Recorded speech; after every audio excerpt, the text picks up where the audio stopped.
শাকিল ঢাকা শহরের এক সাধারণ মধ্যবিত্ত পরিবারের ছেলে। সরকারি বিশ্ববিদ্যালয়ে পৌঁছেছে, তবুও মনটা একেবারে ফাঁকা। ক্লাসে বই খুললেও মাথায় কিছুই ঢোকে না। দিন শেষে বিছানায় শুয়ে শুধু একটা কথাই ঘোরে, পড়াশোনা শেষে কি করবে। বাবার শরীরটা আগের মতো আর চলছে না। মায়ের অসুস্থতা দিন দিন বেড়েই চলছে। ওষুধের দাম আকাশ ছোঁয়া, অথচ পকেট সবসময় ফাঁকা।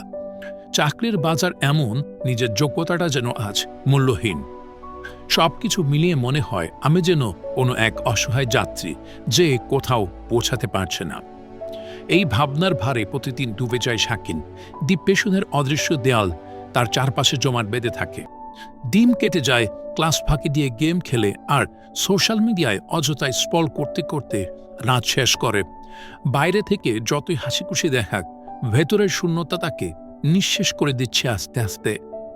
একদিন হঠাৎই ফেসবুক স্ক্রল করতে করতে তার চোখ আটকে গেল এক বিজ্ঞাপনে। বিজ্ঞাপনটির শিরোনাম ছিল, ঘরে বসে এআই ব্যবহার করে কন্টেন্ট বানিয়ে ইনকাম করুন।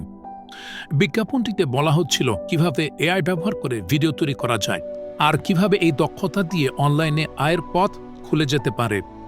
শাকিল অবাক হয়ে ভেবেছিল, আমিও তো চাইলে শিখতে পারি। সারাদিন তো এমনিতেই সময় নষ্ট করি। যদি এআই ব্লুপ্রিন্টের গাইডলাইনগুলো ফলো করি, তাহলে হয়তো নিজের ভাগ্যটাই বদলে দিতে পারবো। সেই দিন থেকে শাকিল শুরু করলো তার নতুন যুদ্ধ। এআই ব্লুপ্রিন্টের গাইডলাইনগুলো মনোযোগ দিয়ে পালন করা শুরু করলো। কিভাবে এআই টুলস ব্যবহার করে ভিডিও তৈরি করা যায়, কিভাবে কন্টেন্ট প্ল্যান করা যায়, সবকিছু ধাপে ধাপে শিখতে শুরু করলো। দিন কেটে যেতে লাগলো, ডিপ্রেশনের জায়গায় এসে বসলো নতুন স্বপ্ন। গেমের আসক্তি কমে গেল, ফেসবুকে অযথা স্ক্রলও কমে গেল, কারণ সে জানতো এই শেখাটাই তার জীবনের দিক বদলে দিতে পারে।